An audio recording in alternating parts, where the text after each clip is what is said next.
la une ce soir, la lutte contre la pneumonie infantile en Côte d'Ivoire, les populations sensibilisées dans la commune d'Abobo. Enfin, au Burkina Faso, des jeunes enfants élevés derrière les barreaux des prisons. Une trentaine y vivent avec leur mère. Bienvenue, bonsoir à tous. Pour commencer, la lutte contre la pneumonie infantile en Côte d'Ivoire. Une campagne de sensibilisation est organisée dans le district d'Abidjan par le ministère de la Santé et de l'Hygiène publique. Tout de suite, l'étape de la commune d'Abobo avec Abdoulaye Koné. Quand cette horloge va compter 25 secondes, un enfant va mourir de la pneumonie quelque part dans le monde. L'information est de l'UNICEF, l'Organisation des Nations Unies pour l'enfance. Cette infection respiratoire aiguë est la première cause mondiale de mortalité chez les enfants de moins de 5 ans. Pour la combattre, le ministère de la Santé et de l'Hygiène publique multiplie les offensives. À la faveur de la 9e journée internationale de la pneumonie, le Programme national de la santé de la mère et de l'enfant a posé ses valises ici en plein cœur de la commune d'Abobo pour porter le message qui peut sauver des vies. Le ministère de la Santé et de l'Hygiène publique lance un appel pressant à toutes nos mamans, à tous les maris, pour qu'ils soutiennent leurs femmes et envoient le plus rapidement possible les enfants à l'hôpital lorsqu'ils se présentent les signes de pneumonie. Et quand on sait que à bas âge, les poumons ne sont pas encore totalement constitués, et une atteinte de ce type peut être fatale pour l'enfant. Comment reconnaître les symptômes de la pneumonie chez l'enfant qui sont entre autres la fièvre, l'essoufflement et la respiration difficile? Comment la traiter? Quelles précautions prendre pour l'éviter? Pour une meilleure sensibilisation, le Programme national de la santé, de la mère et de l'enfant s'est fait accompagner par des organisations non gouvernementales, mais surtout par des communautaires. On fait les visites à domicile, on fait les clubs, on va dans les hôpitaux, dans les marchés, même dans les cars. Notre fer de lance, c'est la sensibilisation pour que les femmes changent de comportement, pour qu'ils appliquent ce que nous allons leur dire. Après l'étape de la sensibilisation, ici à la mairie d'Abobo, cap sera mis sur le district sanitaire d'Abobo-Ouest pendant 2 jours pour des consultations foraines, une prise en charge des malades et une séance de vaccination des enfants.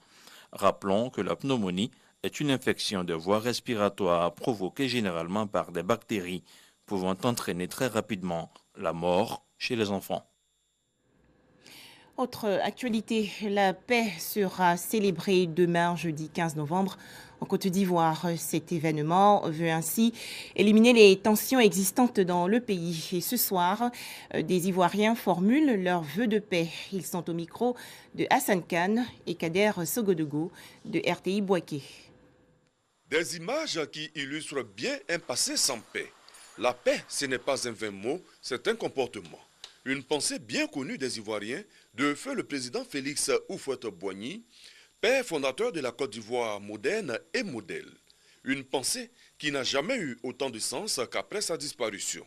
Je suis membre de CEDEAO, ici à Boaké depuis 1977. Houphouët-Boigny parlait beaucoup sur ça. Sans la paix, il n'y a pas de développement. Et sans la paix aussi, on ne peut rien faire. Tu peux ne pas aimer quelqu'un, chacun a son comportement. Mais une fois qu'on apprend à s'accepter selon nos défauts et nos qualités, on peut vivre ensemble en paix. La crise, ça n'apporte rien parce que les transporteurs que nous sommes, on est le plus victime. Nous appelons tout le monde à la paix. La paix n'est pas forcément l'absence de guerre, mais surtout des conditions sociales paisibles. Cette paix que nous recherchons dans notre vie quotidienne, que ce soit dans la famille, que ce soit dans nos quartiers, est indispensable dans notre vie. Quelqu'un qui n'a pas mangé, qui ne dort pas sur qu'on appelle un toit, franchement dit, lorsque vous lui parlez qu'on appelle du paix, il vous regarde avec un œil. Or, s'il a de quoi manger, il a un petit boulot, nous pensons quand même qu'il peut mieux se concentrer à écouter le message de paix. Souhaitons que nous soyons un pays uni dans la paix, la gaieté, la cohésion sociale. La célébration de la Journée nationale de la paix, le 15 novembre de chaque année, est à sa 22e édition cette année. Elle a été instituée par décret le 7 mars 1996 par le président Henri Konan Bédié. L'État de Côte d'Ivoire, incarné par le président de la République, son Excellence Alassane Ouattara, œuvre pour la préservation de cette paix qui est un préalable à tout développement. D'où le thème de la célébration « Paix pour un développement harmonieux et durable en Côte d'Ivoire ». Direction la Cour pénale internationale à La Haye aux Pays-Bas. C'est le 3e jour du procès de l'ancien président ivoirien Laurent Gbagbo et de l'ex-leader des jeunes patriotes Charles Blé Goudé. Leurs avocats plaident l'acquittement. Laurent Gbagbo et Charles Blé Goudé sont accusés de crimes contre l'humanité concernant les violences post-électorales de 2010 à 2011. On poursuit avec cette récente cérémonie de prestation de serment de 69 agents de l'administration des mines. C'était au tribunal de première instance d'Abidjan. Les temps forts avec Herman Niamia. À l'appel de leur nom, ils répondent « Je le jure ». Ces ingénieurs et techniciens des mines en service à Abidjan prêtent ainsi serment pour l'accomplir avec fidélité les missions qui leur seront confiées. Comme le stipule l'article 173 du Code minier, les agents de l'administration des mines chargés de veiller à l'application et à la surveillance administrative et technique des activités minières doivent être assermentés. À l'issue de cette prestation de serment, vous ne serez plus de seuls ingénieurs et techniciens supérieurs des mines, mais vous deviendrez des ingénieurs et techniciens supérieurs des mines assermentés. Cela signifie que tout acte que vous poserez, toutes les déclarations que vous ferez, feront foi. Vous aurez donc une responsabilité plus accrue et engagerez votre honneur. Désormais assermentés, ces agents de l'administration des mines au nombre de 69 ont la qualité d'officiers de police judiciaire pour la recherche et la constatation des infractions au code minier conformément à son article 178.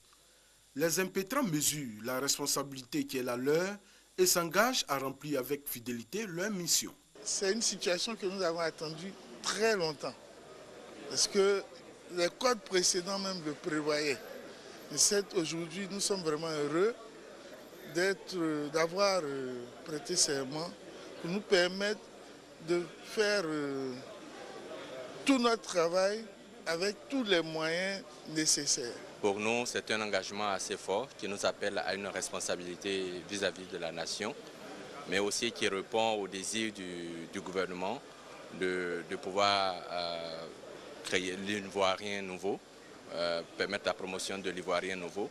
Et cet ivoirien nouveau doit pouvoir, par le travail, amener une nouvelle dynamique dans la nation. Le secteur minier ivoirien étant en pleine croissance et donc confronté à une recrudescence des infractions, le gouvernement entend compter sur des agents loyaux afin de tirer profit du secteur. Bientôt des maisons pour les sapeurs-pompiers militaires de Côte d'Ivoire. Leur syndicat vient de signer une convention avec une agence immobilière. Ces logements seront construits dans la commune de Songon. On en parle avec Herman Niamia. Par cette signature de convention avec cette structure de promotion immobilière, le syndicat national des sapeurs-pompiers civils de Côte d'Ivoire permet à ses membres de disposer bientôt d'un toit. Pour son secrétaire général, c'est un rêve longtemps caressé qui est en passe d'être une réalité. Nous pensons que les mauvais exemples d'antan ne doivent plus servir. Nous avons vu des fonctionnaires qui sont restés en fonction pendant au moins 30 voire 40 ans, qui sont sortis de là et ils continuent de louer des maisons. Nous ne devons pas tomber dans ces mauvais exemples. C'est pour cela, étant jeunes, nous avons seulement 3-4 ans de fonction. Nous avons anticipé sur cette action pour que le pompier civil, au soir de sa retraite, puisse dormir dans sa maison et être heureux.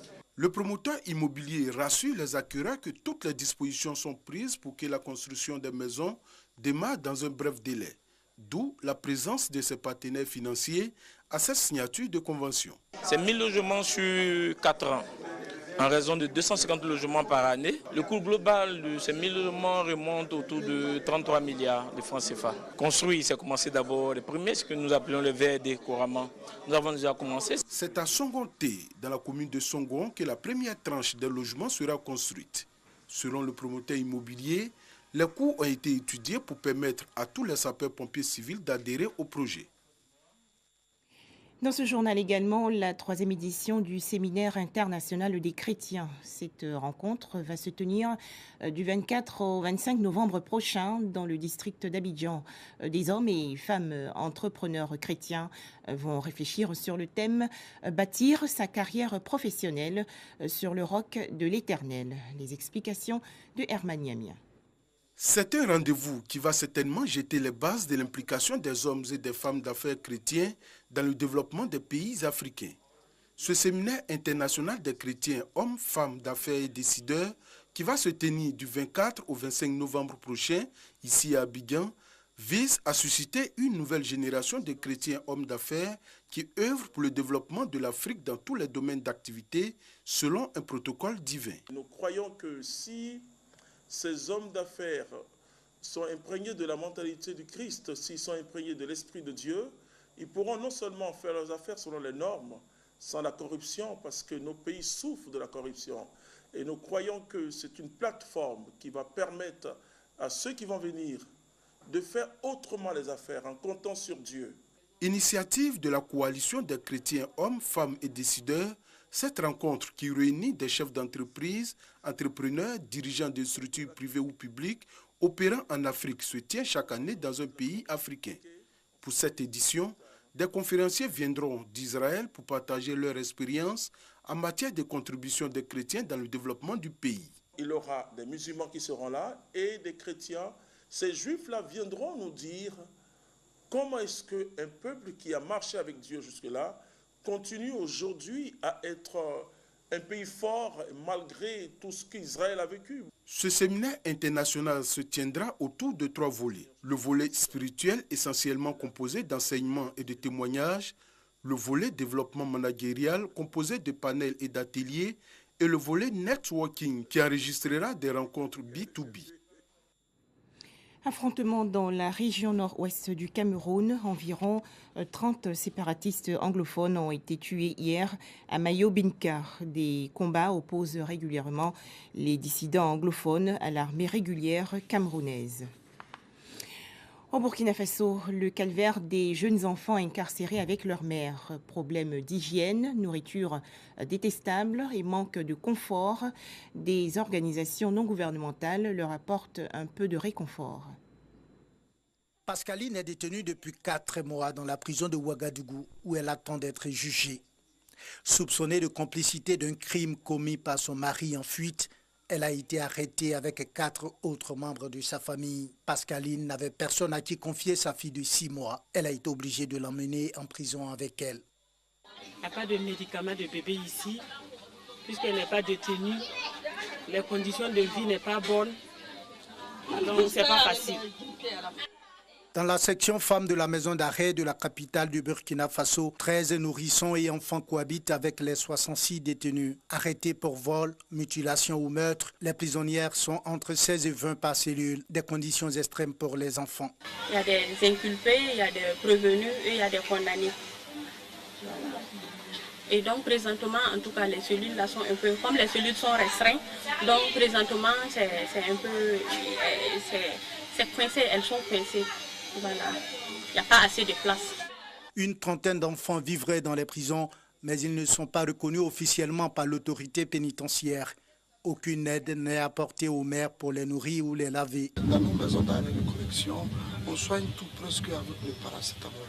Mais le bébé, quand c'est le sirop, tu vois, il a besoin de la bouillie. Il faut qu'on tienne compte. Alors que dans la dotation, ça n'existe pas. Pour les soins pédiatriques, les mamans peuvent compter sur les associations, même si c'est insuffisant. Petit pays d'Afrique de l'Ouest, le Burkina Faso est l'un des pays les plus pauvres au monde. Le procès de El Chapo au Mexique, l'un des avocats du narcotrafiquant a affirmé récemment que l'actuel président Enrique Peña Nieto et son prédécesseur Felipe Calderón ont reçu des centaines de millions de dollars de pots de vin. Accusation immédiatement démentie par les deux inculpés.